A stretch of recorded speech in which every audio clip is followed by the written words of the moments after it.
One of my favorite verses, Proverbs 3, 5, and 6, says, "Trust in Adonai with all your heart, and lean not on your own understanding.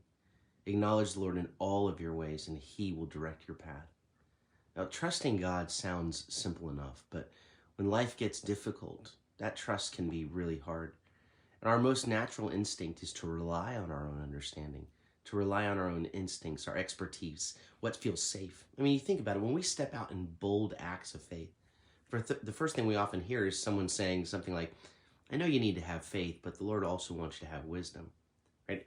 If it's your own idea, then stepping out onto the waves isn't wise. But if it's the Lord instructing you to do it, to step out, the real foolishness is staying in the boat. Trust and obedience to his word is the beginning of wisdom. The instruction is to trust the Lord with your whole heart. You don't trust him with some areas and keep others locked up. Again, Proverbs 3:6 says, "In all your ways, acknowledge him, make him known, all your ways." That means every decision, every relationship, every worry, every dream, you submit it all to his wisdom, to his direction. When we acknowledge him fully, the promise is clear. It says he will direct your paths. He'll guide the wandering places and the unknowns. Our default setting is to lean on our own understanding, our own expertise, to lean on what we know, on what feels secure. We trust ourselves because it feels like we're in control, but the Lord calls us to a real trust that involves letting go of that control. Trust isn't about having all the answers.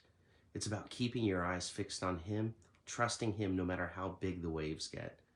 Proverbs 3:7 goes on to say, it reiterates the warning against our default self-reliance, saying, hey, don't be wise in your own eyes. Sometimes the very areas where we think we know the best, our comfort zones, are the biggest traps. The religious leaders in Yeshua's day missed him entirely because he didn't fit their picture of the Messiah. But those who were humble and broken and ready to trust him, they saw him, they heard him, and they followed. The promise in verse 8 goes on and says, when you lean on him instead of your own understanding, it says it brings healing, not just to your body, it will be healing to your body, refreshment to your bones. The word for healing here is an unusual one. It points to your umbilical cord, that place of total dependence in the womb. God wants us to restore us to that kind of trust, fully dependent on him. And when we live in that place, we're refreshed. Our whole being, mind, body, spirit is renewed. Trust in the Lord with your whole heart. Don't lean on your own understanding. Acknowledge the Lord in all of your ways, and he will direct your paths.